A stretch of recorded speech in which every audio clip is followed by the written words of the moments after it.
श्री गौर पूर्णिमा महामहोत्सव की, श्रीमान चैतन्य महाप्रभु आविर्भाव दिवस की, जगत गुरु श्रील प्रभुपाद की। ओम अज्ञानतिमिरान्धस्य ज्ञानाञ्जनशलाकया चक्षुरुन्मिलितं येन तस्मै श्रीगुरवे नमः। श्रीचैतन्यमनोभीष्टं स्थापितं येन भूतले स्वयं रूप कदा मह्यं ददाति स्वपदान्तिकं। वन्देऽहं श्रीगुरो श्रीयुतपदकमलं श्रीगुरून् वैष्णवांश श्रीरूपं साग्रजातं सहगण रघुनाथान्वितं तं सजीवं साद्वैतं सावधूतं परिजनसहितं कृष्णचैतन्यदेवं श्रीराधा कृष्णपादान् सहगण ललिता श्रीविशाखान्वितांश्च। हे कृष्णा करुणा सिंधु दीनबंधु जगत्पते गोपेश गोपिका कांत राधा कांत नमस्तुते।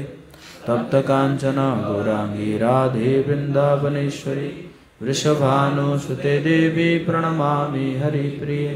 वाञ्छाकल्पतरुभ्यश्च कृपा सिन्धुभ्येव च पतितानां पावनेभ्यो वैष्णवेभ्यो नमो नमः।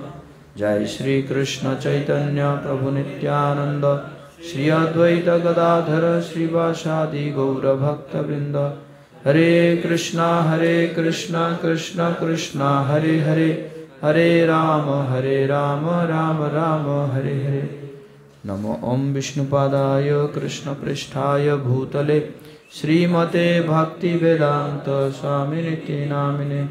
नमस्ते सरस्वती देवे गौरवाणी प्रचारिणे निर्विशेष शून्यवादी पाश्चात्य देशतारिणे। मूकं करोति वाचालं भंगं लंघयति गिरिं यत्कृपातमं वन्दे श्रीगुरुदीनतारिणे श्रीचैतन्येश्वरं परमानन्दमाधवम्।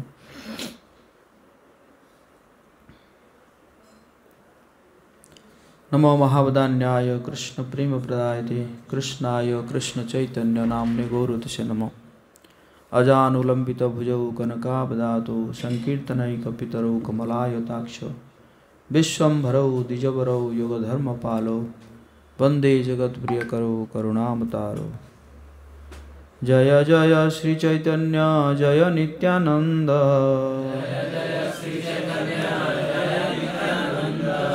जय द्वैत चंद्र जय गौरभक्त वृंद।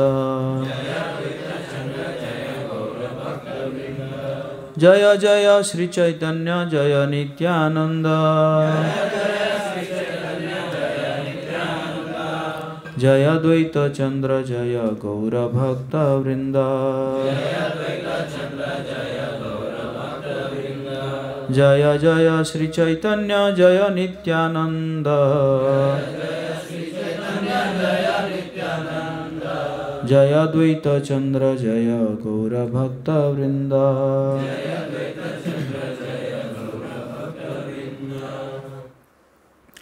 आप सभी को गौर पूर्णिमा का बहुत बहुत हार्दिक शुभकामनाएं। तो अभी हम श्री लोचन दास ठाकुर रचित चैतन्य मंगल पढ़ेंगे, जिसमें ये मध्यखंड का अंतिम अध्याय है, 16वां अध्याय सार्वभौम मिलन। महाप्रभु कैसे सार्वभौमाचार्य से मिल रहे हैं। तो इससे पहले हम चर्चा कर चुके हैं कैसे महाप्रभु संन्यास लिए और संन्यास लेकर महाप्रभु जो है जगन्नाथपुरी की ओर चल रहे हैं, उनके साथ कुछ पार्षद चल रहे हैं। और फिर हम इससे जो पहला अध्याय था, पिछला अध्याय था, तो वो था कि महाप्रभु का नीलाचल गमन और दंड भंग लीला, जिसमें नित्यानंद प्रभु महाप्रभु का जो दंड है वो दंड को तोड़ देते हैं। तो बहुत सुंदर वो लीला था। तो अभी हम पढ़ेंगे सार्वभौम मिलन। तो श्री लोचन दास ठाकुर इसको भाटियारी राग में लिख रहे हैं। भाई रे गोरा गोसाई रो महिमा गुण गाओ मूर्छा, अरे भाई प्राण भाई रे संसार वासना ना करीह, जगते यावत जियो महाप्रभुर चरण ना छाड़िह। अरे मेरे भाइयों, भगवान गौर की महिमाओं का गान कीजिए। हे मेरे जीवन के मित्र, कृपया जन्म मृत्यु के इस संसार में किसी भी वस्तु की इच्छा ना करें। जब तक आप इस जगत में रहे, कृपया भगवान गौर के श्री चरणों का त्याग न करें। श्री गौरांग महाप्रभु की एई मत महाप्रभु पथे चली जाय, तबे एक पुण्य क्षेत्र देखिबारे पाय। ब्रह्मकुंडे स्नान देखी श्री मधुसूदन, प्रेमार आवेश प्रभु आनंदित मन। एई मत कत दिन पथे चली जाय, उतारिला महाप्रभु ग्राम रेमुणाय। महापुरी रेमुणाते आछय गोपाल, देखिबारे जाए प्रभु आनंद अपार। तो महाप्रभु जो है इस प्रकार श्री चैतन्य महाप्रभु मार्ग पर चलते चलते एक अत्यंत पवित्रतम तीर्थ स्थल पर पहुँचे।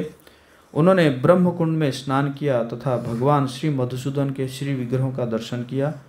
श्री चैतन्य महाप्रभु भावनमत दिव्य प्रेम में निमग्न थे और उनका हृदय हर्षपूर्ण था।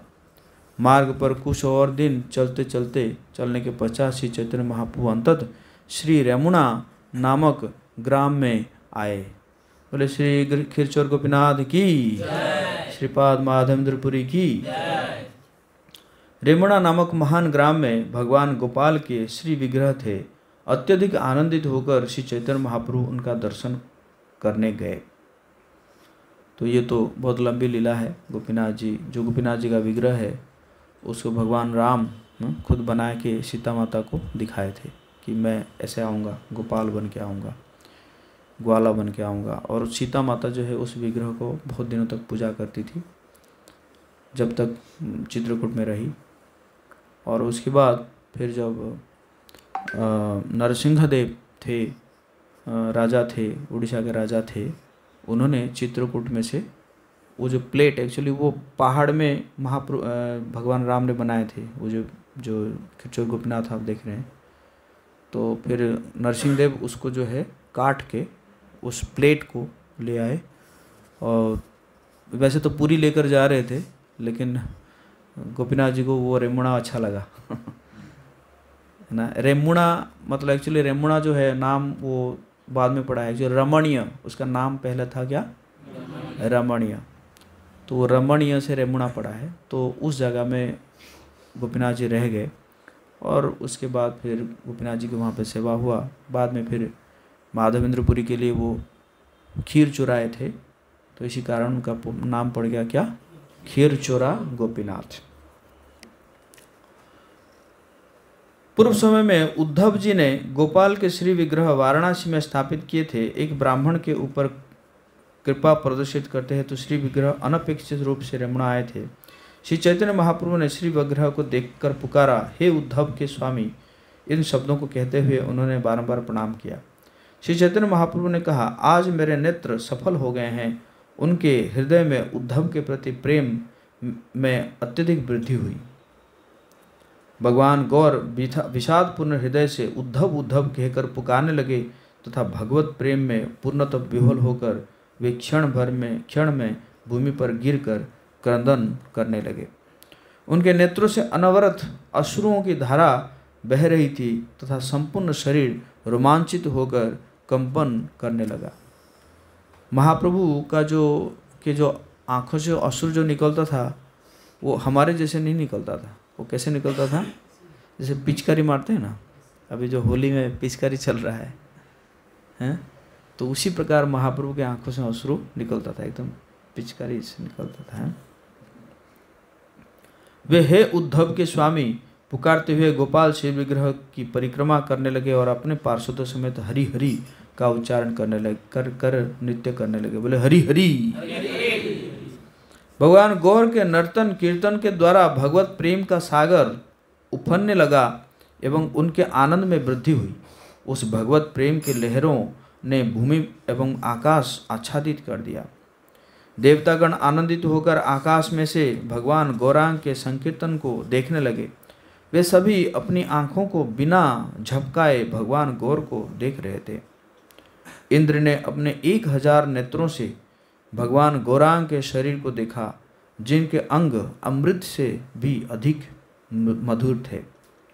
इस क्षण गोपाल श्री विग्रह के सिर पर धारण किया हुआ पुष्प मुकुट अचानक ही नीचे गिर पड़ा, परंतु भूमि पर गिरने के पूर्व श्री चैतन्य महाप्रभु ने उसे पकड़ लिया।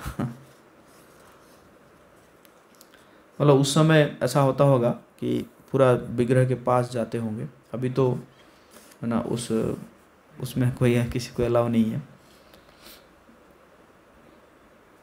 यह देखकर चारों ओर वैष्णवों ने हरि हरि का उच्चारण किया। उनके इस कार्य से ऐसा प्रतीत हुआ मानो भगवत प्रेम के लहरों ने आकाश का भी स्पर्श किया हो। बोले हरि हरि।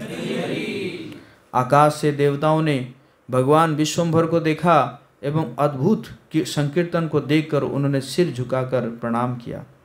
भगवान गौर ने दिन के अंत तक नृत्य किया, वे रुके नहीं। तत्पश्चात सूर्यास्त होने पर उनका नृत्य करना समाप्त हुआ। उस समय गोपाल विग्रह को अनेक प्रकार के व्यंजन अर्पित किए गए। तत्पश्चात एक ब्राह्मण ने गोपाल का महाप्रसाद श्री चैतन्य महाप्रभु को प्रदान किया। श्री चैतन्य महाप्रभु ने आनंदित होकर अपने भक्तों समेत महाप्रसाद ग्रहण किया।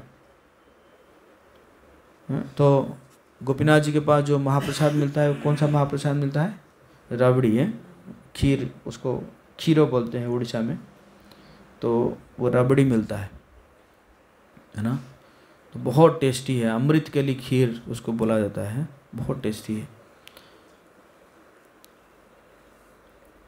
श्री चैतन्य महाप्रभु ने आनंदित होकर अपने भक्तों समेत महाप्रसाद ग्रहण किया। उन्होंने रात्रि आनंद पूर्वक कृष्ण कथा में व्यतीत की तथा वे सूर्योदय के समय अपने भक्तों को लेकर निकल पड़े। इस प्रकार मार्ग पर चलते चलते वे वैतरणी नदी के तट पर पहुँचे। श्री चैतन्य महाप्रभु ने परम पावन वैतरणी में स्नान एवं जलपान किया। जैसे आप उड़ीसा जाएंगे तो ये उसके बाद पड़ता है कटक और जाजपुर के बीच में ये नदी पड़ता है, वैतरणी नदी।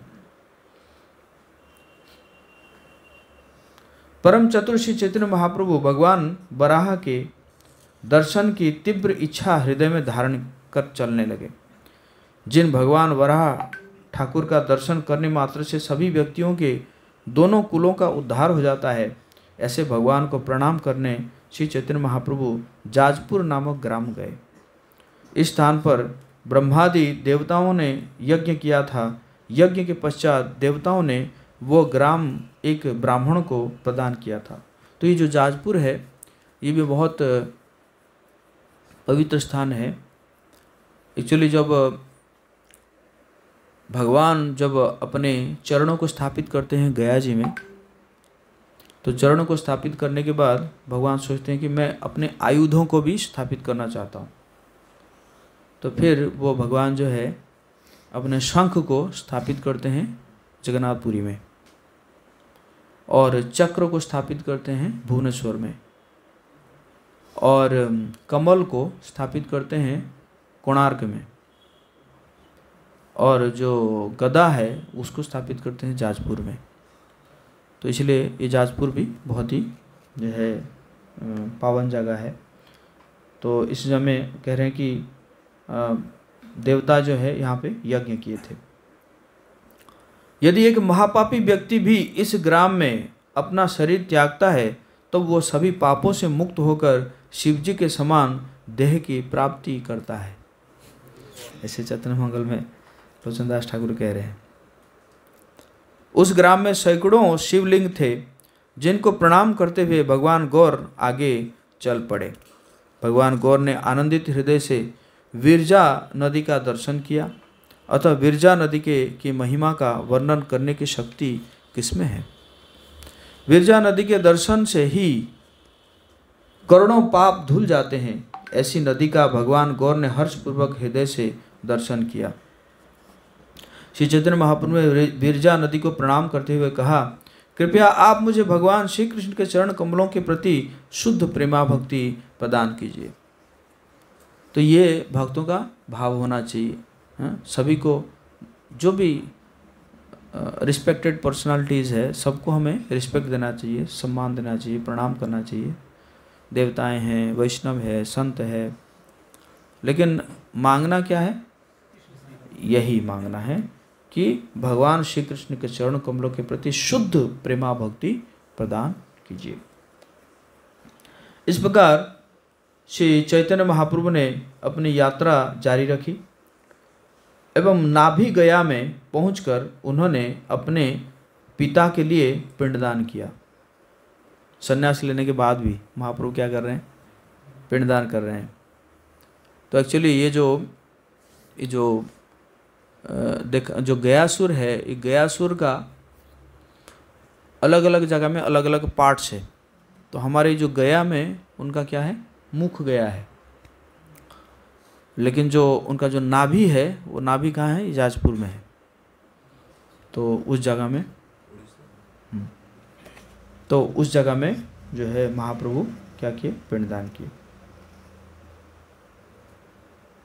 उन्होंने आनंद पूर्वक ब्रह्म कुंड में के जल में स्नान किया तथा वहां श्री विग्रह की पूजा संपन्न कर नगर को देखने चले गए। श्री चैतन्य महाप्रभु अंततः शिवजी के नगर में आए, जिसे देखकर वे भाव विभोर हो गए। उस नगर का वर्णन करने में मैं असमर्थ हूँ, जहाँ साक्षात त्रिलोचन शिवजी के साथ साथ अन्य करोड़ों शिवलिंग भी विराजित है।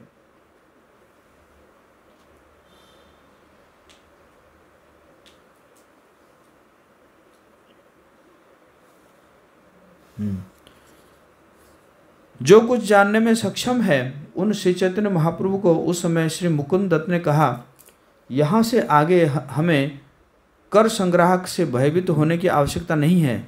ये दुष्ट जहाँ जहाँ रहते हैं मैं सब कुछ जानता हूँ। यह सुनकर श्री चैतन्य महाप्रभु मुस्कुराए। उन्होंने कहा, मैं आपसे क्या कह सकता हूँ, आप तो एक महात्मा है। हे मुकुंद, मैंने तो संन्यास आश्रम स्वीकार किया है, अब ये कर संग्राहक मेरा क्या कर सकते हैं, मुझे बताइए। टैक्स कलेक्टर होते हैं, जैसे अभी भी हम गाड़ी में जाते हैं, क्या होता है टोल टैक्स देना पड़ता है, तो उस समय भी ऐसे ना टैक्स कलेक्टर थे। तो महाप्रभु ने कहा कि भाई मैं तो संन्यास ले लिया, मैं क्या दे सकता हूँ उनको। श्री चैतन्य महाप्रभु के इन शब्दों को सुनकर मुकुंद अब भयभीत नहीं थे, तथापि मुकुंद ने कहा, हे प्रभु, उस अंतिम कर संग्राहक ने आपको परेशान करने का प्रयत्न किया है। मुकुंद को सुनकर भगवान गौर ने कहा, हे मुकुंद, मेरा परिवार मेरी रक्षा करेगा। और उसके बाद फिर उन्होंने एक श्लोक कोट करते हैं, जिनके पिता धैर्य है, माता जिनकी क्षमा है एवं शांति भार्या है, सत्य पुत्र है, दया भगिनी है और मन संयम भ्राता है, भूमि शय्या है, दिक् समूह वसन है, ज्ञानामृत जिनका भोजन है। हे सखे, जहाँ ये सब आत्मीय जन रहते हैं, वहाँ योगी जन को भय किससे होगा। यह सुनकर मुकुंद भयभीत नहीं हुए। तत्पश्चात मुस्कुराते हुए भगवान गौर ने उनसे कहा, यह सब संबंधीगण हमें यहाँ तक ले आए हैं। यह कहकर भगवान भिक्षाटन करने लगे। एक्चुअली इससे पहले हम बता चुके हैं कि जो एक टैक्स कलेक्टर था वो बहुत परेशान कर रहा था लोगों को, तो लेकिन महाप्रभु ने जो है उनको एक रूप दिखाया जिससे वो भयभीत हो गया। अब भयभीत होकर जो है वो तुरंत चरण में गिर पड़ा और फिर वो भक्त बन गया और उसने जो है फिर जो है लोगों को परेशान करना बंद कर दिया। तो उस प्रकार ये लीला था पहले, तो इसीलिए ये लास्ट टैक्स कलेक्टर है, इसलिए मुकुंद थोड़ा परेशान है। गदाधर पंडित एवं अन्य भक्तगण भी विभिन्न स्थानों पर भिक्षाटन करने गए। उस समय एक कर संग्राहक ने उन सभी भक्तों को रोक दिया, बल्कि अत्यधिक क्रोधित होकर उसने मुकुंद को बंदी बना दिया। उस कर संग्राहक ने सारे दिन मुकुंद आदि भक्तों को बंदी बनाकर रखा। उसे सायंकाल तक समझाने का प्रयास किया, परंतु उसका क्रोध कम नहीं हुआ। उस अधम पापी व्यक्ति ने उन सभी के कंबल ले लिए जो कि उनकी एकमात्र संपत्ति थी। स्थान स्थान पर भिक्षा एकत्रित करके सूर्यास्त के समय भक्तगण पूर्व निर्धारित स्थान पर एकत्रित हुए। भगवान गौर सर्वप्रथम उस स्थान पर पहुंचे। उन्हें देखकर सभी भक्तों ने हृदय में अत्यधिक आनंद की अनुभूति की।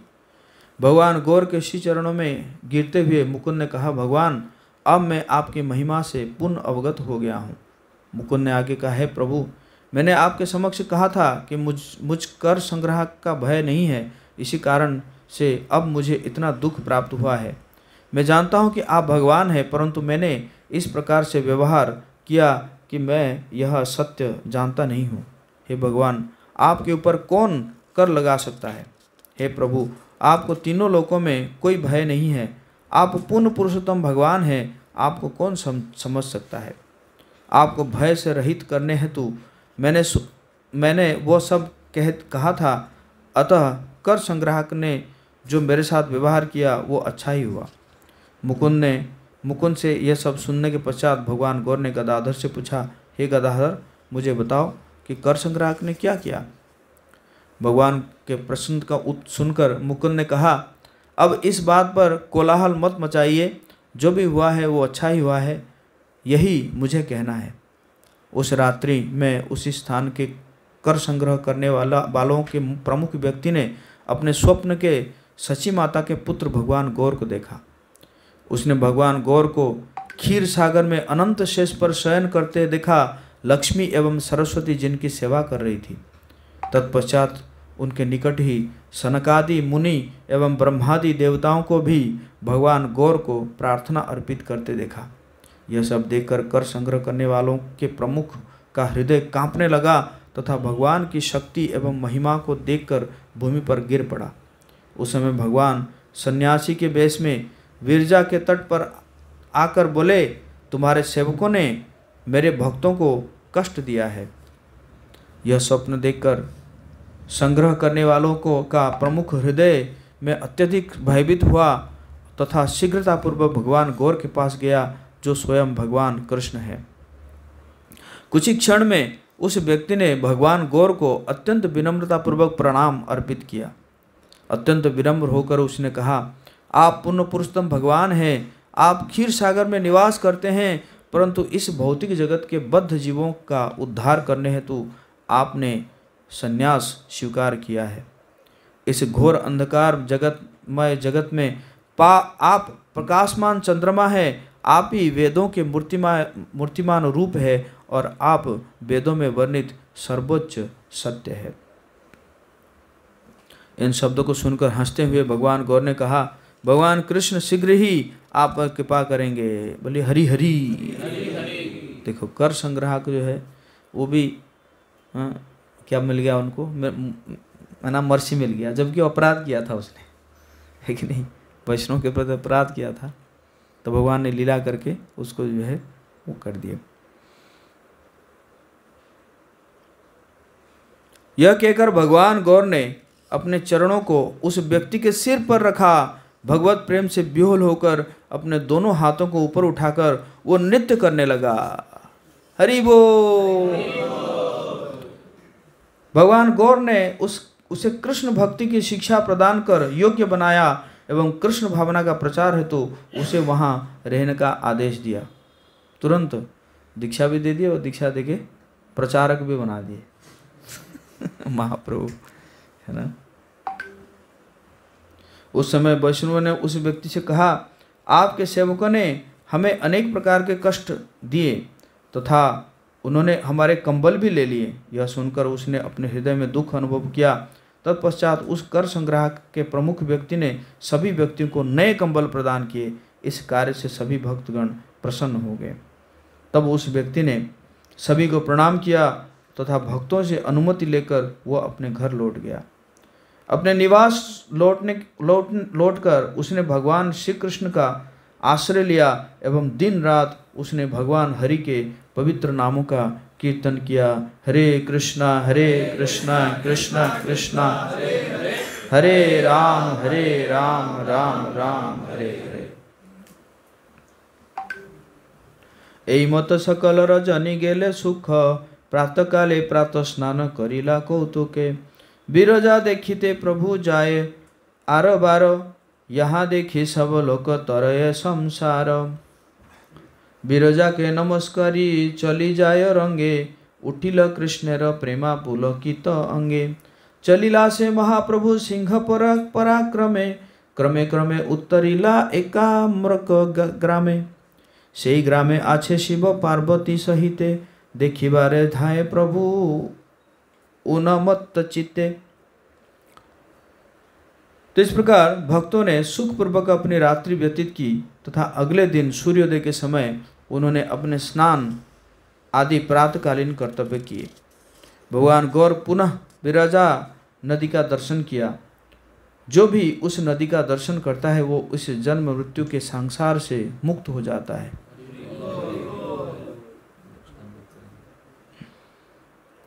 विरजा नदी को प्रणाम अर्पित कर भगवान गौर आगे चलने लगे।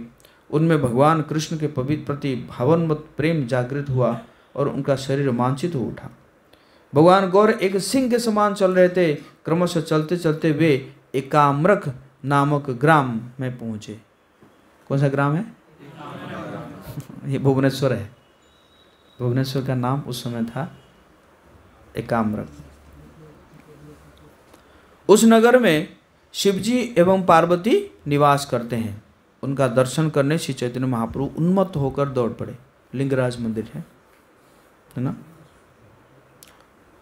दूर से ही देवालय को देखने के कारण श्री चैतन्य महाप्रभु के मन में दर्शन करने की लालसा बढ़ गई और उनका हृदय प्रेम से विह्वल हो गया। एकाम्रक नगर में अनेक शिवलिंग थे। जहाँ स्थित मंदिर के ऊपर एक सुंदर ध्वज लहरा रहा था।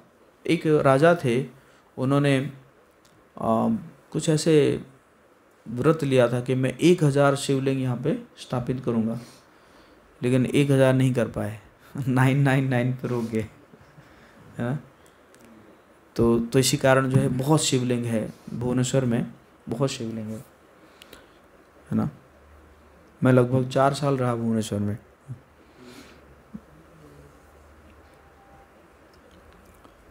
तो एकाम्रक नगर में अनेक शिवलिंग थे। हाँ, देवालय के ऊपर स्थित ध्वज को देखकर श्री चैतन्य महाप्रभु ने प्रणाम किया और चलते चलते उन्होंने एकाम्रक नगर में प्रवेश किया। उस समय 1 करोड़ शिवलिंग है उस नगर में। 1 करोड़, अच्छा 1 करोड़ होगा, फिर मैं 1000 बोल रहा था। जब व्यक्ति वहां चलता है तब उसका हृदय अपराध के भय से कंपित होता है। एकाम्रक ग्राम में करोड़ों शिवलिंग है, परंतु विश्वंभर नामक शिवलिंग प्रमुख है। उस नगर की मिट्टी संदेश नामक मिठाई के समान मुलायम थी। उस नगर की मिट्टी जो है ना, मिठाई के समान मुलायम थी। अब तो सब सीमेंटेड हो गया, सब कहीं पे मिट्टी मिलेगा ही नहीं आपको, पार्क में मिलेगा। हाँ? उस नगर में सभी पवित्र नदी एवं तीर्थों के जल से बना हुआ विशाल बिंदु सरोवर है तथा अनेकों पवित्र तीर्थ है। बिंदु सरोवर जो है ना, बहुत बड़ा सरोवर है ना। पर 1 साल लगभग मैं उसी सरोवर के किनारे पर रहता था। मेरा जो कमरा था, रेंटेड हाउस था, वो बिंदु सरोवर के किनारे पे ही था। देवालय में प्रवेश कर श्री चैतन्य महाप्रभु ने शिवजी एवं पार्वती के दर्शन किया और प्रेम विह्वल होकर उन्होंने प्रणाम किया। शिवजी तथा एवं पार्वती का दर्शन कर सभी भक्त कष्टों से मुक्त हो गए। शिवजी का दर्शन कर श्री चैतन्य महाप्रभु भाव विभोर हुए और उनका शरीर कंपित होने लगा। वे पूर्णतः अस्थिर हो गए। उनके रक्त वर्णित नेत्रों से निरंतर अश्रु प्रवाहित होने लगे एवं शरीर में रोंगटे खड़े हो गए। उन्होंने पुनः पुनः शिवजी के प्रति प्रार्थनाएं उच्चारित की। इस प्रकार श्री चैतन्य महाप्रभु ने शिवजी के प्रति प्रार्थनाएं उच्चारित की। उनके चारों ओर स्थित वैष्णवों ने भी शिवजी के प्रति प्रार्थनाओं का उच्चारण किया। तत्पश्चात शिवजी के सेवकों ने श्री चैतन्य महाप्रभु को सुगंध, चंदन और पुष्पमालाएं प्रदान की। शिवजी को प्रणाम अर्पित करने के पश्चात श्री चैतन्य महाप्रभु मंदिर से बाहर आ गए और तथा एक भक्त के घर जाकर उन्होंने विश्राम किया।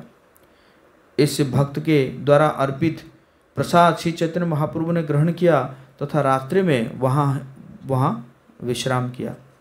इस प्रकार वो रात्रि सुखपूर्वक व्यतीत की तथा तीनों लोकों के स्वामी श्री चैतन्य महाप्रभु सूर्योदय के पूर्व उठ गए। बिंदु सरोवर में स्नान एवं अपने प्रातःकालीन कर्तव्य करने के पश्चात श्री चैतन्य महाप्रभु ने शिवजी को प्रणाम अर्पित करके एकाम्रक नगर से निकले।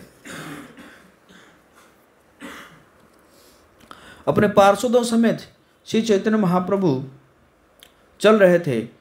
अब मैं उनके पार्षदों के बीच हुए वार्तालाप का वर्णन करूंगा। कृपया मुरारी एवं दामोदर के एक वार्तालाप का ध्यानपूर्वक श्रवण करें, क्योंकि अब मैं उसका वर्णन करूंगा। करेंगे, श्रवण करेंगे। दामोदर पंडित से मुरारी गुप्त ने पूछा, श्री चैतन्य महाप्रभु पूर्ण पुरुषोत्तम भगवान है, फिर भी उन्होंने शिव जी को अर्पित प्रसाद को क्यों स्वीकारा? इंपॉर्टेंट क्वेश्चन है।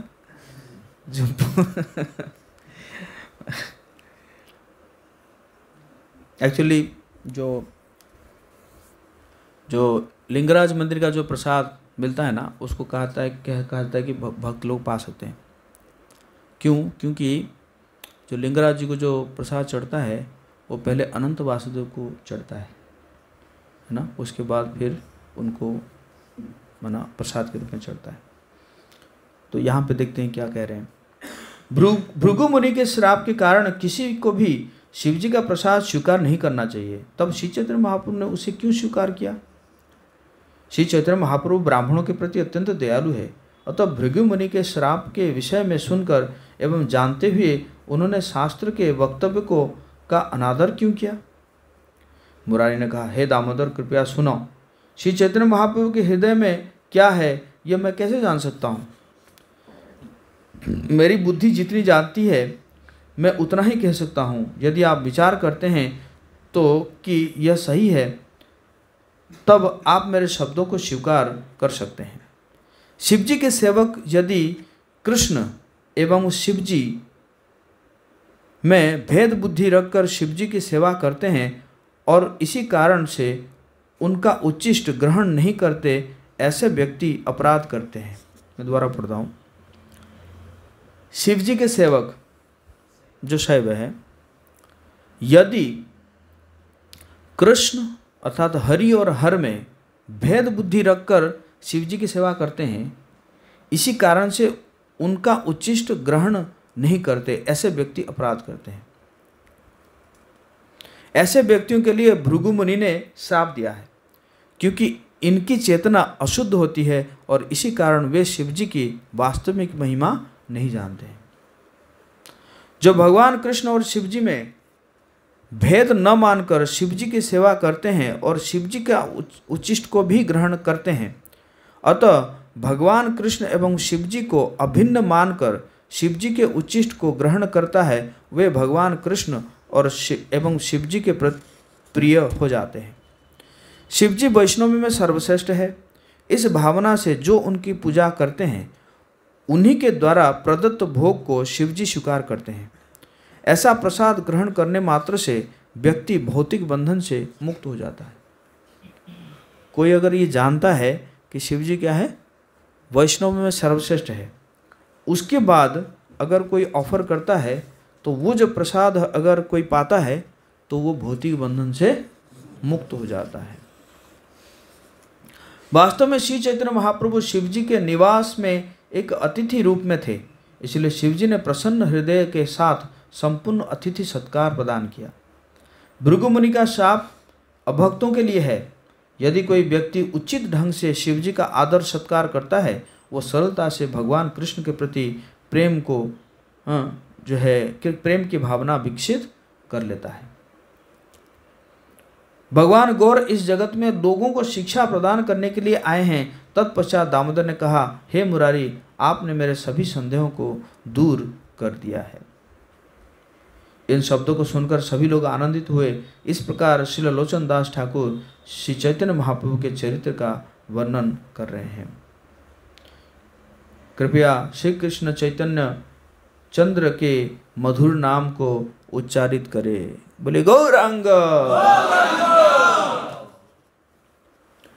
भाई रे भाई, आर नाही तारी बार तरी, जगत दुर्लभ तार कथा, जगत यावत जियो श्रवण भरिया पियो, कभू ना दाढ़ी गुण गाथा। हे मेरे भाइयों, भगवान गौर के नाम इस जगत में अत्यंत दुर्लभ है। मुक्ति प्रदान करने के लिए, मुक्ति प्राप्त करने के लिए अन्य कुछ उच्चारित ना करे। जब तक आप इस संसार में जीवित हो तब तक आप भगवान गौर की कथाओं का श्रवण करो तथा उनकी महिमा का भी कभी परित्याग न करो। बोले गौरांग। अब पुनः भगवान गौरचंद्र के चरित्र का श्रवण करो। वे भगवान तत्पश्चात रूप से, वो भगवान शाश्वत रूप से नूतन प्रेमामृत की वर्षा करते हैं। अपने पार्षदों समेत मार्ग पर चलते हुए भगवान गौर ने कपोतेश्वर महादेव का प्रसन्नतापूर्वक दर्शन किया। कपोतेश्वर महादेव को प्रणाम कर मार्ग पर आगे बढ़ते हुए उन्होंने अनेक तीर्थस्थलों एवं शिवलिंगों का दर्शन किया। तत्पश्चात शिव चैतन्य महाप्रभु ने भार्गवती नामक भाग्यशाली नदी में अपने पार्षदों सहित स्नान किया। स्नान करने के पश्चात मार्ग पर चलते हुए श्री चैतन्य महाप्रभु ने अचानक ही श्री जगन्नाथ मंदिर को देखा। बोले जगन्नाथपुरी की। भगवान जगन्नाथ का मंदिर चंद्रमा के प्रकाश के समान तेजमय लग रहा था और उनके ऊपर एक लाल ध्वज पवन में लहरा रहा था। भगवान जगन्नाथ का सुंदर देवालय नीलगिरी पर्वत के पर स्थित था, जो कैलाश पर्वत के समान अद्भुत तेज से युक्त धवल वर्ण का था। श्री चैतन्य महाप्रभु ने जगन्नाथ मंदिर के ऊपरी भाग पर अंजन के समान एक श्याम वर्णीय बालक को देखा। अपने हाथ की अंगुलियों से संकेत करते हुए वो बालक श्री चैतन्य महाप्रभु को बुला रहा था। यह देखकर भगवत प्रेम में विह्वल होकर भगवान गौर उसे आनंद पूर्वक प्रणाम अर्पित करने लगे। वे मूर्छित होकर भूमि पर गिर पड़े। वे निस्तब्ध हो गए थे। ऐसा लग रहा था मानो उन्होंने अपने प्राण त्याग दिए हो। यह देखकर सभी लोग चिंतित हो गए। वे सब उन्हें पुकारने लगे परंतु कोई उत्तर नहीं मिला। भक्तगण चिंतित होकर कहने लगे, क्या हुआ, क्या हुआ? भगवान गौर ने कोई ध्वनि नहीं की, अतः उन्हें लगा कि वे सब जीते जी मृत हो गए। उसी क्षण श्री चैतन्य महाप्रभु अचानक उठे और भगवत प्रेम में भाव विभोर होने से उनका शरीर रोमांचित हो गया था। इसे देखकर सभी भक्तगण पुनर्जीवित हो गए। उन्हें ऐसा लगा कि मृत शरीर में प्राण संचारित हुए हैं। श्री चैतन्य महाप्रभु ने उन सब से पूछा, श्री जगन्नाथ मंदिर के ऊपर खड़े हुए एक बालक को मैंने अपने नेत्रों से देखा है।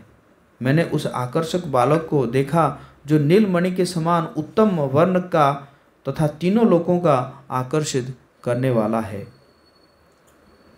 यद्यपि किसी ने भी उस आकर्षक बालक को नहीं देखा, परंतु उत्तर में उन्होंने हाँ कहकर हाँ कहा। यह सुनकर महाप्रभु को संदेह हुआ। महाप्रभु बोले किसी ने देखा था क्या? सब लोगों ने कहा हाँ बोल दिए।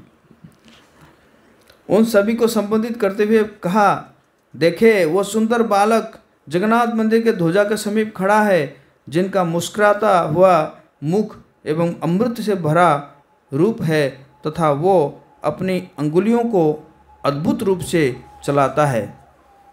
अपने आकर्षक हस्तकमल से संकेत कर वो मुझे बुला रहा है। जिनके बाएं हाथ में वेणु शोभायमान है और जो तीनों लोगों के में महानतम है। इन शब्दों को कहकर श्री चैतन्य महाप्रभु शीघ्रतापूर्वक चल पड़े तथा उनके पीछे पीछे भक्तगण आनंदित होकर चलने लगे। भगवान गौर के शरीर का तेज करोड़ों चंद्रमाओं को पराजित करने वाला तथा उनका चंदन तिलक प्रकाशमय था। उन्होंने गेरुए वस्त्र धारण किए थे, जिनका रंग प्रातः काल में उदित हुए सूर्य के समान था। भगवान गौर राय ने श्री जगन्नाथ मंदिर को चलते हुए देखकर बारंबार प्रणाम अर्पित किया। नयने गलय जल अविरल धारे, विपुल पुलके से ढाकिल कलेवरे, प्रेमाय विह्वल प्रभु हृदय सत्वर, उत्तरिल महातीर्थ मार्कंडेय सर, स्नानदान कैल प्रभु ये विधि आचार, चलिला सत्वरे तबे करी नमस्कार। उनके नेत्रों से निरंतर अश्रुओं की धारा बह रही थी तथा शरीर रोमांच से ढक गया था। उनका हृदय भगवत प्रेम से विह्वल था। वे शीघ्र ही मार्कंडेय सरोवर नामक महातीर्थ में पहुंच गए। बोले मार्कंडेय सरोवर की। वहाँ स्नान, दान आदि विविध धार्मिक कर्तव्य करने के पश्चात प्रणाम अर्पित कर वे शीघ्रतापूर्वक आगे चल पड़े। है ना, जो ये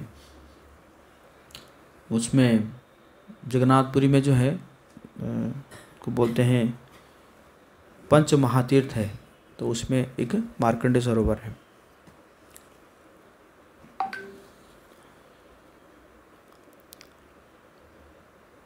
मार्ग में आगे चलते हुए उन्होंने यज्ञेश्वर को प्रसन्न हृदय से प्रणाम किया तथा शीघ्रतापूर्वक अपनी यात्रा जारी की। श्री जगन्नाथ मंदिर को पुनः देखकर श्री चैतन्य महाप्रभु ने भूमि पर दंडवत प्रणाम किया। उनके दोनों नेत्रों से निरंतर अश्रु प्रवाह हो रहा था तथा गहन भगवत प्रेम में निमग्न होकर वे क्रंदन करने लगे। श्री चैतन्य महाप्रभु के गहन प्रेमाभाव से आकर्षित होकर भगवान जगन्नाथ ने अपने हाथ आगे करते हुए दर्शन किया। आइस आइस बोली डाके त्रिजगत राय, देखिया विहोल प्रभु भूमे गढ़ी जाय। आनंदे हासिया किछु कहिल वचन, कृपा कर जगन्नाथ देखिए चरण। तीनों लोकों के स्वामी भगवान जगन्नाथ ने श्री चैतन्य महाप्रभु को संबोधित करते हुए पुकारा, यहाँ आओ, यहाँ आओ, यहाँ आओ। यह देखकर महाप्रभु भाव विह्वल होकर भूमि पर गिर पड़े। आनंद पूर्वक मुस्कुराते हुए श्री चैतन्य महाप्रभु ने कहा, मुझ पर कृपा करे ताकि मैं आपके चरण कमलों का दर्शन कर सकूं। वैसे जगन्नाथ जी का है ना, जगन्नाथ जी का चरण है नहीं, है ना, तो लेकिन क्या करते हैं, वो रथ के पर चलते हैं, है ना। और देखा जाए तो जगन्नाथ जी का हाथ भी नहीं है ना, आधा हाथ है ना। और हमेशा कैसे रहता है, ऐसे रहता है, ऐसे, है ना, ऐसे रहता है, मतलब आओ आओ आओ आओ। और क्योंकि ऐसे रहता है, राघव प्रभु देखिए जरा, थोड़ा देखिए समाधि में क्यों जा रहे हैं, तो ऐसे रहता है ना, तो कहते हैं कि आओ आओ आओ। और मजे की बात है, क्योंकि हाथ ऐसे रहता है ना, कोई आलिंगन भी करेगा, जितना समय आलिंगन करेगा वो कभी कहेंगे नहीं कि जाओ जाओ जाओ, क्योंकि हाथ तो ऐसे ही है कि नहीं, है ना। और आंखें भी कैसे, ऐसे खुला हुआ आंखें, पलके तो है नहीं कि आपको देख के ऐसे कर देंगे, ऐसे नहीं करेंगे, हमेशा ऐसे ही करके रहेंगे। ऐसे आपका हो सकता है कि गिर जाए, लेकिन वो नहीं वैसे देखते ही रहेंगे। इसलिए जगन्नाथ जी कभी सोते ही नहीं है।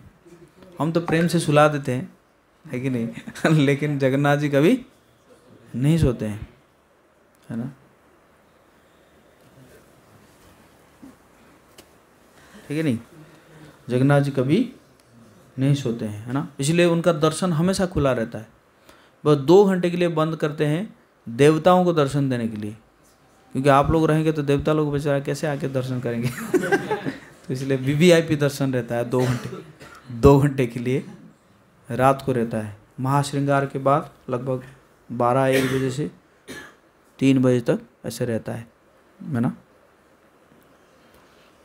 मतलब आप देखेंगे बाकी जगह में क्या होता है कि ठाकुर जी को श्रृंगार किया जाता है सुबह, है ना, सुबह किया जाता है कि दिन भर लोग देखते रहे। और जगन्नाथ जी का महाश्रृंगार कब होता है, रात को जब भोग लग जाता है उसके बाद उनका महाश्रृंगार होता है। क्यों, देवताओं को VIP दर्शन देने के लिए है ना, इंद्र चंद्र सब आते हैं दर्शन लेने के लिए।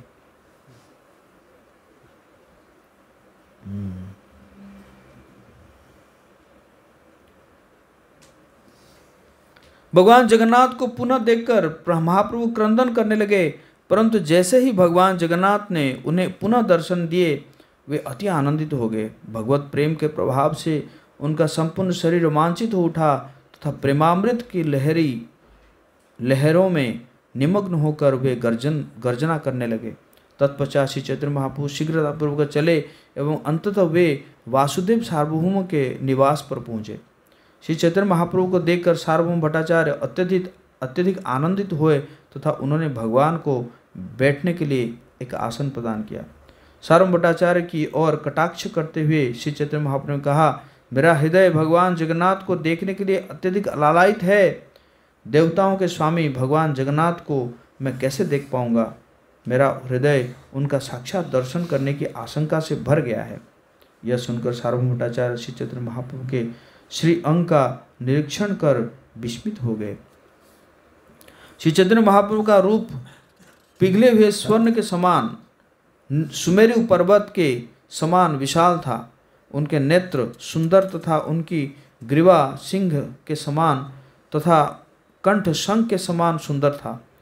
कमल के फूल की पंखुड़ियों जैसी चौड़ी लंबी आंखें थी और भुजाएं घुटनों तक लंबी थी। उनका रूप सभी शुभ चिन्हों से संकित था।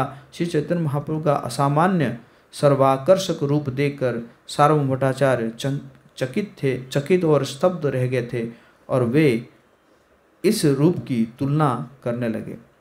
सार्वभौम भट्टाचार्य ने सोचा, इनके जैसा अवर्णनीय रूप से सुंदर व्यक्ति संपूर्ण जगत में नहीं है। उनकी तुलना करने के लिए देवता भी नहीं। ऐसा लगता है कि वैकुंठ नाथ ही साक्षात मेरे सामने आ गए हैं। मैं अनुमान से यह कहता हूँ कि वे स्वयं परम भगवान है। इस प्रकार विचार करते हुए सार्वभौम भट्टाचार्य ने अपने पुत्र की ओर कटाक्ष करते हुए कहा, तुम शीघ्र ही श्री चैतन्य महाप्रभु के साथ जाओ और वे जो कुछ कहे उसे सावधानी पूर्वक सुनना। उनके संगियों समेत उन्हें भगवान जगन्नाथ के दर्शन करने मंदिर ले जाओ तथा उनके साथ रहो। सार्वभौम भट्टाचार्य के इन शब्दों को सुनकर भगवान गौर राय प्रसन्न हुए तथा सार्वभौम के पुत्र के साथ वे चल पड़े। जब श्री चैतन्य महाप्रभु सिंह द्वार के सामने आए तो उन्होंने अपने शरीर पर से नियंत्रण खो दिया और भगवान के परमानंद प्रेम के कारण डगमगाने लगे। वे शांत न रह सके एवं वे एक उन्मत्त व्यक्ति के समान ही हो गए। अतः भक्तगण सावधानी पूर्वक उनके पीछे पीछे चल रहे थे। अपने सहयोगियों की सहायता से अत्यधिक प्रयास करने के पश्चात उन्होंने सिंह द्वार में प्रवेश किया और वे नट मंदिर कक्ष में पहुँचे। गरुड़ स्तंभ के पीछे खड़े होकर बिना पलक झपकाए नेत्रों से उन्होंने भगवान जगन्नाथ के आकर्षक मुख चंद्र का दर्शन किया, जो तीनों जगत के स्वामी हैं। बोले श्री जगन्नाथ, बोले सुभद्रा महारानी की। अत्यधिक उत्साह की तीव्र भावनाओं से उनका हृदय आनंद से भर उठा तथा उनके शरीर के बाल खड़े हुए, जो कदम्ब फूल के तंतुओं की तरह दिख रहे थे, जिससे उनका शरीर ढक गया था। नयने बरहे प्रेमो धारा अविरल, अपना पासरे प्रेमानंद परबल। भूमिते पड़िला प्रभु अवस श्रीअंग, बातासे खलिल ये न सुमेरुर श्रृंग। प्रेमार आवेश मूर्छा हईल भगवान, दुई हस्ते दृढ़ मुष्टि मुद्रित नयान। उनके नेत्रों से अविरल प्रेमाश्रुओं की धाराएं बह रही थी तथा भगवत प्रेम के आनंद में स्वयं को खोकर श्री गौर राय जमीन पर गिर पड़े। ऐसा लगा जैसे तेज हवा के कारण सुमेरु का शिखर टूट रहा हो। वे भगवत प्रेम के आवेश में मूर्छित हो गए तथा उनकी आंखें बंद थी और उनकी मुट्ठियां कसकर जकड़ी हुई थी। शीघ्र ही चैतन्य महाप्रभु बाहरी चेतना से लौट आए और हरि हरि का उच्चारण किया। बोले हरि हरि उच्चारण करते हुए उन्होंने भक्तों के साथ मंदिर में प्रवेश किया। उनके संग गदाधर, नरहरि, श्री नित्यानंद प्रभु, श्रीवास ठाकुर, दामोदर, मुरारी और मुकुंद ने नृत्य किया। वहाँ उपस्थित हर एक व्यक्ति ने आनंदित होकर नृत्य करते हुए राधा कृष्ण की महिमा का गान किया। तत्पश्चात भक्तगण श्री चैतन्य महाप्रभु को सार्वभौम भट्टाचार्य के घर ले आए। सार्वभौम भट्टाचार्य के निवास लौटकर फिर से श्री चैतन्य महाप्रभु ने संकीर्तन तथा नृत्य किया। भगवान के आनंदमय गतिविधियों को देखकर सार्वभौम भट्टाचार्य का हृदय आश्चर्य और आनंद से भर गया। जब श्री चैतन्य महाप्रभु का नृत्य बंद हुआ तब सार्वभौमाचार्य ने उन्हें प्रसाद के लिए आमंत्रित किया। उन्होंने कुछ ब्राह्मणों को प्रसाद लाने के लिए भेजा। तत्पश्चात वे श्री चैतन्य महाप्रभु के साथ बैठ गए। श्री चैतन्य महाप्रभु के ज्ञान को जानने के लिए वे चर्चा करने लगे। सार्वभौमाचार्य ने उनसे एक दार्शनिक प्रश्न पूछा। सार्वभौमाचार्य ने कहा, आपका जन्म स्थान कहाँ है? भगवान गौर ने उत्तर दिया, आप जो कहते हैं वो सच है। तब सार्वभौमाचार्य ने कहा, आप मुझे इस तरह क्यों जवाब दे रहे हैं? मैं एक बात कहता हूँ और फिर आप कुछ और कहते हैं। प्रश्न पूछे थे क्या? जन्म स्थान कहाँ है? तो ये कह रहे हैं कि आप जो कहते हैं वो सच है। श्री चैतन्य महाप्रभु मौन रहे। वे समंदर के समान गहन थे। पुनः सार्वभौमाचार्य ने उन्हें प्रश्न किया, आपके माता पिता कौन है? कृपया मुझे बताएं। भगवान गौर ने उत्तर दिया, आप जो कहते हैं वो सत्य है।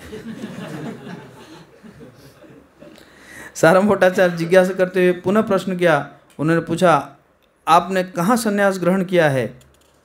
श्री चैतन्य महाप्रभु ने कहा, आप निश्चित रूप से जानो यह सत्य है। यह सुनकर सार्वभौमाचार्य अत्यंत आश्चर्यचकित हो गए। वे भगवान चैतन्य महाप्रभु के बारे में कुछ भी नहीं समझ सके, जो लाखों सरस्वती के प्रिय भगवान हैं। वे यह नहीं जानते कि श्री चैतन्य महाप्रभु स्वयं भगवान है या केवल पागल व्यक्ति है। उनकी बुद्धि स्तंभित हुई और वे क्रोधित हो गए। उस क्षण प्रचुर मात्रा में भगवान जगन्नाथ का महाप्रसाद आ पहुंचा। उस प्रसाद को देखकर श्री चैतन्य महाप्रभु भगवत प्रेम के कारण उन्मत्त हो गए। भगवान जगन्नाथ के महाप्रसाद को पाकर श्री चैतन्य महाप्रभु ने अत्यधिक मुस्कुराते हुए आदरपूर्वक प्रणाम अर्पित किया। तत्पश्चात एक सिंह के समान दहाड़ते हुए ब्रह्मांड को उस ध्वनि से भर दिया। उस समय देवतागण, गंधर्व, मनुष्य, कुत्ते और नागगण भगवान गौरांग के हाथों से प्रसाद लेने आए। भगवान जगन्नाथ का महाप्रसाद पाकर हर कोई परमानंद महसूस कर रहा था। हालांकि गदाधर पंडित, श्री नित्यानंद आदि भक्तों ने यह देखा कि वे चुप रहे, क्योंकि वे रहस्यमय लीलाओं को जानते हैं। तत्पश्चात श्री चैतन्य महाप्रभु ने भक्तों को लेकर प्रसाद ग्रहण किया। बोले जगन्नाथ महाप्रसाद की, है ना। प्रसाद मतलब क्या है? प्रभु का साक्षात दर्शन। प्रसाद, प्रभु का साक्षात दर्शन। जय हो। कुछ हो भी ना हो, ना हो, ना हो, प्रसाद पाते रहो, ये सोचते हुए कि साक्षात दर्शन कर रहे हैं।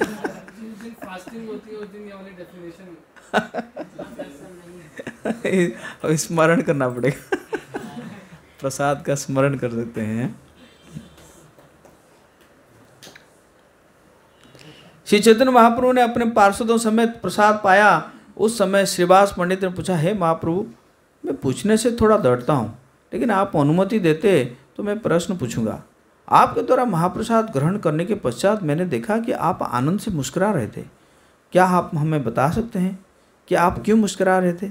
यह सुनकर भगवान गौर ने प्रसन्न होकर अपने हृदय को प्रकट करते हुए कहा, हे ब्राह्मण सुनो, कात्यायनी देवी की प्रतिज्ञा के कारण आज महाप्रसाद रूपी महाधन को कुकुर और श्रृगाल खा रहे हैं। महाप्रसाद जैसे आया था पार्वती जी के कारण ना, इसलिए बिमला देवी है ना जगन्नाथ जी के राइट साइड में। तो पहले भोग लगता है, पहले प्रसाद होता है जगन्नाथ जी को, लेकिन उसके बाद किन को भोग लगता है? बिमला देवी को, फिर महाप्रसाद बन जाता है। वही बारे में बोल रहे हैं। लेकिन बहुत प्रयास के बाद भी इंद्र, चंद्र एवं गंधर्व जैसे देवतागण भी इसे प्राप्त नहीं कर सकते हैं। नारद, प्रहलाद, सुखदेव गोस्वामी तथा अन्य महान भक्तों को भी इसे प्राप्त करना दुर्लभ है, परंतु अब ऐसा महाप्रसाद प्रत्येक जीव पा रहे हैं। इन शब्दों से मैंने अपना हृदय जो है व्यक्त किया है। जो कोई भी इस महाप्रसाद को साधारण भोजन मानकर इसका सेवन करता है, वो पूर्व जन्म में अर्जित अपने समस्त पूर्व कर्मों को खो लेता है तथा शुकर योनि में जन्म ग्रहण करता है कि नहीं? साधारण नहीं मानना चाहिए। यद्यपि यह महाप्रसाद भले ही कुत्ते के मुंह से गिर गया हो, उसे तुरंत बिना सोचे समझे तुरंत खा लेना चाहिए, क्योंकि महाप्रसाद में कभी कोई दोष नहीं होता। बोले महाप्रसाद की। तत्पश्चात श्री चैतन्य महाप्रभु ने प्रसाद ग्रहण किया और सूर्यास्त के समय वे भगवान जगन्नाथ का दर्शन करने गए। मंदिर में प्रवेश कर श्री चैतन्य महाप्रभु ने भगवान जगन्नाथ के श्रीमुख का दर्शन किया। संपूर्ण ब्रह्मांड उस परमानंद को समाहित नहीं कर सका जो श्री चैतन्य महाप्रभु ने भगवान जगन्नाथ को देखकर अनुभव किया। भगवान जगन्नाथ के शरीर का प्रकाश वर्षा के नवीन मेघों को भी पराजित करने वाला तथा उनके अद्भुत दो नेत्र खिले हुए कमल सदृश सुंदर थे। भगवान जगन्नाथ के मनोहर रूप का दर्शन कर श्री चैतन्य महाप्रभु आनंद के सागर में डूब गए और भगवत प्रेम में भाव विभोर होकर भूमि पर लोटपोट हो गए। श्री चैतन्य महाप्रभु का सुमेरु पर्वत के समान सुंदर शरीर कृष्ण प्रेम की तीव्रता के कारण भूमि पर गिर पड़ा। भगवान गौरांग के शरीर के चमक ने श्री जगन्नाथ को भी सुनहरा बना दिया। भगवान गौरांग भावमय प्रेम से भाव विभोर हो गए। गौरवर्ण बलराम पंडागण तथा सभी भक्तगण भगवत प्रेम से भाव विभोर हो गए। जगन्नाथ के सेवकों ने श्री चैतन्य महाप्रभु को उठाया तथा उन्हें भगवान जगन्नाथ के समीप रख दिया। तत्पश्चात सेवकों ने उन दोनों को आरती अर्पित की। तब अचल ब्रह्म के साथ सचल ब्रह्म स्थित थे। भगवान जगन्नाथ ने एक सन्यासी का रूप प्रकट किया। किसी ने भी ऐसे अद्भुत रूप को नहीं देखा। कुछ क्षणों के पश्चात प्रेम के गहरे समुद्र से बाहर निकलकर श्री चैतन्य महाप्रभु सार्वभौम भट्टाचार्य के घर वापस चले गए। इस प्रकार श्री चैतन्य महाप्रभु को दिन में 3 बार भगवान जगन्नाथ के दर्शन करने से प्रसन्नता का अनुभव हुआ। उन्होंने अपने घनिष्ठ अनुयायियों के साथ राधा कृष्ण प्रेम तत्व पर चर्चा करते हुए दिन रात व्यतीत की। अब उस समय की लीला का ध्यानपूर्वक श्रवण कीजिए जब प्रथम बार चैतन्य महाप्रभु ने शिव पुरुषोत्तम क्षेत्र में प्रकट की। सुनेंगे या समाधि में जाएंगे?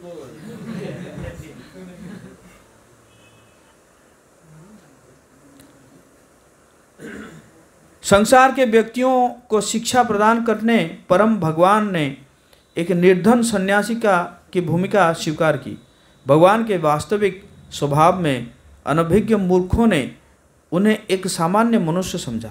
समुद्र के निकट एक बगीचे में भगवान गौर राय ने अपने प्रिय भक्तों के संग अपनी ही महिमा का गान किया।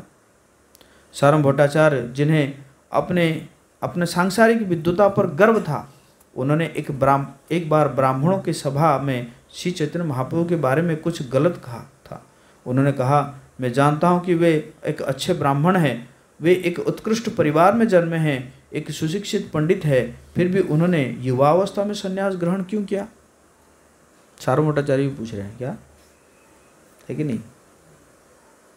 समय था, मतलब गृहस्थ हो गए, एकदम परिवार को भोग के उसके बाद करना चाहिए था। फिलोसॉफी क्लियर नहीं है। जीवन के इस अवस्था में संन्यास स्वीकार करना उचित नहीं है तथा इस सत्य से अनभिज्ञ होकर उन्होंने अत्यंत गंभीर उत्तरदायित्व स्वीकार क्यों नहीं किया? है कि नहीं? रिस्पॉन्सिबिलिटी क्यों नहीं ली? भगोड़े, एस्केपिस्ट।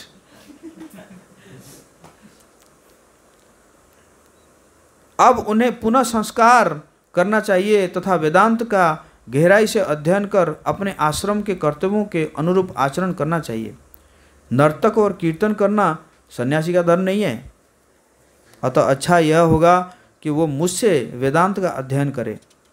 अचानक उस सभा में गौरांग महाप्रभु प्रकट हुए। उनका चेहरा एक मधुर मुस्कान से सुशोभित था जो शहद के निरंतर प्रवाह की तरह दिखाई दे रहा था। जो सब हुआ उससे अभिन्न भगवान गौर वहाँ चले जहाँ सार्वभौम भट्टाचार्य बैठकर वेदांत पढ़ रहे थे। भगवान गौर अपने संगियों सहित सार्वभौम भट्टाचार्य के सामने उपस्थित हुए। उन्हें देखकर सार्वभौम भट्टाचार्य खड़े हुए। उनका हृदय आचंब से भरा था। आदरपूर्वक वचन कहते हुए सार्वभौम भट्टाचार्य ने श्री चैतन्य महाप्रभु को बैठने के लिए एक आसन प्रदान किया। तब श्री चैतन्य महाप्रभु ने पूछा, मुझे क्या करना चाहिए हे सार्वभौम, आप सब कुछ जानते हैं, अतः आप मुझे सही विधि विधान बताइए। श्री चैतन्य महाप्रभु ने आगे कहा, मैं संन्यास आश्रम के कर्तव्यों से अनभिज्ञ हूँ, अतः आप कृपया सन्यासी के उचित नियमों और आचरणों की व्याख्या करें। आप सभी सत्यों को जानते हैं, कृपया मुझे वेदांत समझाइए और मुझे कैसे कार्य करना है चाहिए इसकी शिक्षा दीजिए। एक नव युवक को संन्यास स्वीकार नहीं करना चाहिए, तो क्या मुझे पुनः जनेऊ एवं गृहस्थ ब्राह्मण की अवस्था स्वीकार करनी चाहिए? इन शब्दों को सुनकर श्री सार्वभौम भट्टाचार्य श्री चैतन्य महाप्रभु की स्पष्टता में आश्चर्यचकित होकर उत्तर देने में शर्म और झिझक महसूस कर रहे थे। उन्होंने विचार किया, मैंने जो अपने शिष्यों से कहा है उसे इस सन्यासी ने कैसे जाना? इस प्रकार विचार करते हुए उन्होंने स्वयं को लज्जित अनुभव किया। कुछ न कहकर वे हृदय से आचंबित हुए। अगले दिन श्री चैतन्य महाप्रभु अपने भक्तों के संग सार्वभौम भट्टाचार्य को मिलने उनके निवास स्थान गए। सार्वभौम भट्टाचार्य अपने घर बैठकर वेदांत पढ़ा रहे थे। तब मुस्कुराते हुए श्री चैतन्य महाप्रभु ने वेदांत के निष्कर्ष के बारे में पूछा। श्री चैतन्य महाप्रभु ने वेदांत के गोपनीय निष्कर्ष समझाने के लिए कहा, जो भगवान कृष्ण के चरणों में समर्पण करने का अमृतमय विवरण है। यह सुनकर सार्वभौम भट्टाचार्य हैरान हो रह गए। उन्हें एहसास हुआ कि यह सन्यासी कोई साधारण मनुष्य नहीं है। लज्जा से पीड़ित एवं हृदय में भयभीत होकर सार्वभौम भट्टाचार्य सोचने लगे कि मैंने आज तक वेदांत की ऐसी व्याख्या नहीं सुनी। मैं अपना पूरा जीवन वेदांत का अध्ययन कर अपने शिष्यों को अहंकार वश पढ़ाने में बिताया, परंतु मैंने आज जो व्याख्या सुनी उससे ऐसा लगता है कि श्री चैतन्य महाप्रभु निश्चित रूप से सरस्वती के पति है। वैसे मतलब यहाँ पे वर्णन नहीं है, बट उसमें वर्णन है कि आत्माराम का जो है महाप्रभु सार्वभौम भट्टाचार्य 9 मीनिंग दिए थे और महाप्रभु लगभग 64 मीनिंग दिए थे उसका, है ना। तो इसी कारण जो है तब ब्राह्मणों में श्रेष्ठ सार्वभौम भट्टाचार्य ने हाथों को जोड़कर श्री चैतन्य महाप्रभु की ओर देखा तथा उनके प्रति प्रार्थनाएं कही। उस क्षण श्री चैतन्य महाप्रभु ने अपना षड्भुज रूप प्रकट किया। बोले षड्भुज गौरांग की। इस रूप का दर्शन कर सार्वभौम भट्टाचार्य आनंद से अधीर हो गए। षड्भुज रूप में भगवान ने उठी हुई 2 भुजाओं में धनुष एवं बाण धारण किया तथा 2 अन्य हाथों से अपने होंठों पर एक बांसुरी पकड़ी। अपनी अन्य भुजाओं से उन्होंने संन्यास दंड और कमंडल पकड़ा। यह देखकर सार्वभौम भट्टाचार्य आनंद से भर गए। भगवान गौर के चरणों में गिरकर उन्होंने क्रंदन किया तथा विनयशील होकर गदगद स्वर में प्रार्थनाएं अर्पित की। भाव से गदगद स्वर में उन्होंने सहस्र प्रार्थना की, जिन्हें इस जगत में लोग चैतन्य सहस्र नाम के रूप में जानते हैं। अंततः सार्वभौम भट्टाचार्य श्री चैतन्य महाप्रभु के श्री चरणों में गिर पड़े। इस प्रकार श्रील लोचन दास ठाकुर षड्भुज रूप का प्राकट्य इस लीला का वर्णन करते हैं। इस प्रकार श्री चैतन्य महाप्रभु ने आनंद पूर्वक नीलाचल में निवास किया तथा आनंदित होकर नीलाचल वासी भी महाप्रभु को देखने आते हैं। श्री चैतन्य महाप्रभु को लोग भगवान जगन्नाथ के रूप में ही देखते थे। ऐसे दर्शन से वे हृदय में इतना सुख अनुभव करते मानो उन्होंने आकाश का स्पर्श किया है। जय गौर सई कृष्ण सई जगन्नाथ। चैतन्य चरित्र कथा के कहिते जानी, संबरिते नारी किछु कहिबे बदनी। श्री मुरारी गुप्त वेजा धन्य तीन लोके, पंडित श्री दामोदर पूछिल ताहाके। कहिल मुरारी गुप्त शोक परबंधे, ये किछु सुनिल सेई ताहार दोहार प्रसादे।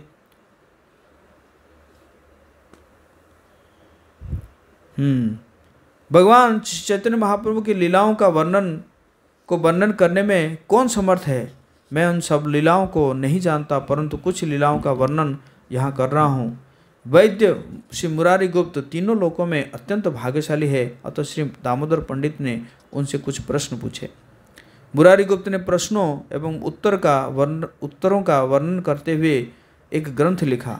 उन दोनों की कृपा से इस संसार से के व्यक्ति श्री चैतन्य महाप्रभु की लीलाओं के विषय में कुछ सुन पाते हैं। मेरे पीछे दोहराएंगे। सुनिया माधुरी लोभे चित्त उत्तरोले निज दोष ना देखिल मन भोर भेले एक किछु कहिल निज बुद्धि अनुरूप पांचाली प्रबंधे कहाँ मोछार मुरूप सूत्रखंड आदि खंड मध्य खंड साय शेष खंड आछे पुनः कहिब कथाय चैतन्य चरित कथा चैतन्य प्रकाश मध्य खंड साय कहे ये लोचन दास। इस ग्रंथ के श्रवण से मेरे हृदय में भगवान गौर की मधुरतम लीलाओं का आस्वादन करने का लोभ जागृत हुआ तथा स्वयं का दोष न देखकर मेरा मन उस लीला गान में प्रवृत्त हुआ। मैं एक मूर्ख जो राख के ढेर के समान मूल्यहीन व्यर्थ हूँ, अपने बुद्धि के अनुरूप पांचाली छंद में भगवान गौर की लीलाओं को कह रहा हूँ। लोचनदास ठाकुर अपने आप को बता रहे हैं विनम्रता से। और ये जो चैतन्य मंगल लिखे हैं कौन सी छंद में लिखे हैं? पांचाली छंद में लिखे हैं। मैंने सूत्रखंड, आदिखंड एवं मध्यखंड कहा है। अब मैं शेष खंड की कथा कहूँगा। मध्यखंड में जहाँ भगवान श्री चैतन्य महाप्रभु की लीलाएं और दिव्य रहस्य उद्घाटन का वर्णन किया गया है, अब समाप्त हो गया है। इस प्रकार श्री लोचनदास कहते हैं। इति श्री लोचनदास ठाकुर विरचित श्री चैतन्य मंगल ग्रंथे मध्यखंड समाप्त। जय श्री लोचनदास ठाकुर की जय। श्रीमान गौरांग महाप्रभु की जय। गौर पूर्णिमा महामहोत्सव की जय। जगत गुरु श्रील प्रभुपाद की जय। आप सब गौर भक्तवृंद की जय। तो आप सबके आशीर्वाद से आज मध्यखंड समापन हो गया। एक्चुअली 40 पेज था, इसलिए मैं थोड़ा सा फास्ट जा रहा था। प्यार पढ़ता था तो फिर 4-5 घंटा लग जाता, तो इसलिए मैं प्यार नहीं पढ़ रहा था।